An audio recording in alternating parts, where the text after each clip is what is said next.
Welcome to On the Chain. So, Bitcoin maxis, Jeff. Bitcoin maxis forever, always doing their thing.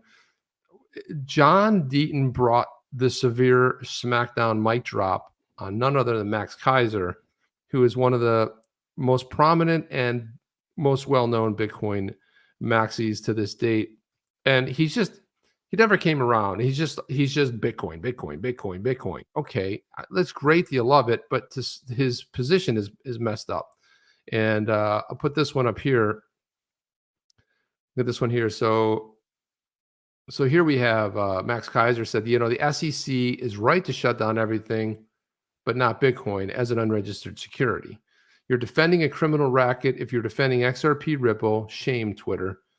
So, and he was commenting on, this is funny because he was commenting on this tweet here. This is Eleanor Tarrant. She said the SEC continues to deliberately foster uncertainty rather than provide clear guidance, which is why we vigorously defending this case on behalf of the entire crypto community. And that is a direct quote from none other than Stuart Alderati. And he also said, we're pleased by the sixth and hopefully final decision from the court to produce these documents, which grants Ripple access to important documents. And that's where said the SEC continues to deliberately foster this uncertainty, right? So John Deaton says, don't you just love when a so-called libertarian calls on a government agency to shut down everything except the enterprise or network of his choice? It's sort of like an oxymoron with an emphasis on moron.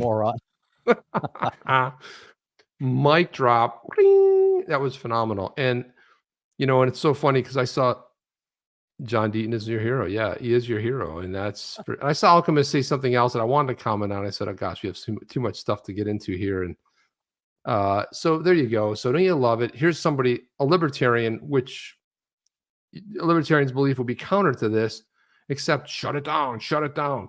This is someone instructing it. So he goes, I was just thinking of Max Keiser's tweet with library.com because the summary judgment ruling could come down today or Monday. Of course, it hasn't yet, but Library offers an alternative to YouTube, a platform for freedom. No wild speculation for price appreciation with LBC. Users use LBC, but Max wants them gone. Jeff, your thoughts on this? Well, what's amazing about Library is that all of our videos that are uploaded to YouTube, so like right now after this renders and goes to the rewatch, it's automatically available over on the Library platform, which I think has a new name. But it's Odyssey. But that's what was amazing about what Library was doing over there. Here's another Max Keiser tweet that said, bundling blank check IPOs into an ETF that has zero accurate price discovery proves the SEC decision to axe Bitcoin ETF is 100% political corruption. Siphoning off cash from exchanges, not enough with HFT. Need to take bribes too. Hashtag shameful. Hashtag pigs. Now, here's Johnny Deaton right here. He says, so Max Keiser supports the SEC's unconstitutional expansion of power, asking Gary Gensler to shut down everything except Bitcoin. But look what he said about Gary and the SEC. Max, you know what they say about laying down with shameful pigs. So this is so funny. It's like people always bend their argument. They go against what their true beliefs are to just Bitcoin. But then he starts yelling at the SEC about the spot ETFs. So it's ridiculous. And here is another beatdown, because I love this. I really have to say, this is fantastic. So this tweet Max Keiser put out, he said XRP's problems. First one, regardless of SEC, XRP will continue towards zero against Bitcoin. It's basically just centralized garbage. So here's a guy who's supposedly intelligent, does a podcast. I've listened to Max Keiser too. He's actually, sometimes he can be really funny. He's very lively spirit. I don't always agree with everything he says, but look, I mean, even a clock is right, twice a day. A broken clock's right twice a day. The old ones, not the digital ones. And he says the SEC is not the end, but the beginning of XRP's legal problems. Okay, but nothing behind that. And it says Brad will never stop dumping. Brad Garlinghouse will never stop dumping as long as his paid shills keep grooming suckers. So, and this is what's really great about it. He says, John Deaton says, XRP living rent free in Max's head today, because he had a whole series of tweets about it. So it's so funny. If you don't really care about it, you're not threatened by it, or you're, at least a bit concerned about it. I don't have, who would find the time for it? But no, this is Max Keiser, and he is Bitcoin Maxi. John Deaton went on to say, could it be because of independent companies are filing briefs today? And we saw the iRemit one. We saw the TapJets one. He said, filing briefs demonstrating the utility of XRP. Is it about XRP or because it's not Bitcoin that's being discussed? Okay, so you have here. So Jimmy Filan said, so here's some of his thoughts on the next steps of the quest for the Hinman documents. The SEC has a number of procedural cards they can play to try to further delay complying with the order to produce the Hinman documents. And Jeff, I put a tweet out, which I will pull up in a little bit, but I had misstated something, and thankfully somebody in the XRP community corrected me. I said they went against the judge 5 times. It's actually 6. 6 times they have been commanded to turn over these emails. They have not done it.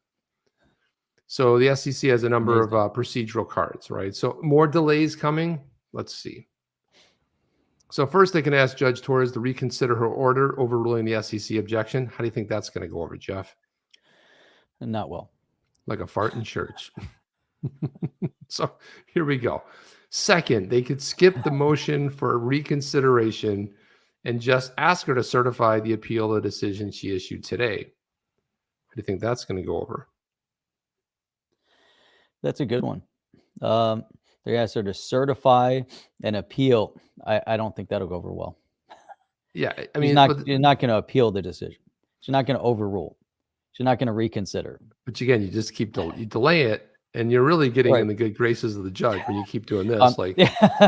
I'm sure she's going to be ecstatic, depending on what their response is going to be. So it will be interesting to see, Chip. Are they going to try to delay further? Are they going to do something, even more tenuous?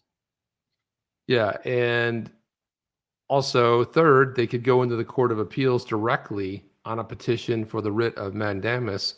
As I mentioned before, these are all low probability of success maneuvers, but at least he's putting them out there. And it's so funny because as he speaks them, it sounds like they're ridiculous. Like, why would you do that? But why would you not release after 6 times the emails? It's incredible. So then we have, but if the SEC wants to delay producing the documents, they may try, or even all of these maneuvers, and that could take an additional 2 to 3 months to work out. None of these attempts at delay, however, will impact the summary judgment schedule, but it does delay, pieces of it. It just pushes out. So the question then, Chip, is why would they want to push it out? Why would they delay it further? Are they going to delay it further to see if there's going to be some congressional act? To keep pushing it out there, that doesn't make any sense, but they know they're in the wrong, so I guess they're going to just try to keep pushing out the inevitable. Are you down with OTC? Please like, subscribe, and click the bell to be notified when the next video drops.